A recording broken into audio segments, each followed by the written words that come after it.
Hi, I'm Greg. Let me show you how Parsewise helps you reason across documents. I'll show you 3 use cases to highlight the API.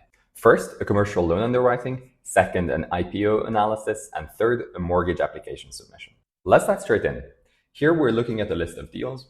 And when we go into the active one, we'll see that we're making decisions based on a number of different documents, either PDFs or Excels. In the past, a lot of this data will have been manually keyed in and then also verified.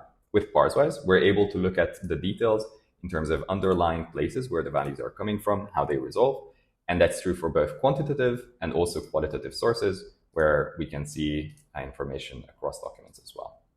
Second, let's look at an IPO analysis. In this case, we're looking at an S1 filing from SpaceX, and we see the financials broken down into the individual components across the companies. And for any single value, just like before, we're always able to click in and see all the places where it comes from, whether that is a dense table or some of the narrative sections. Third, let's look at mortgage application submission.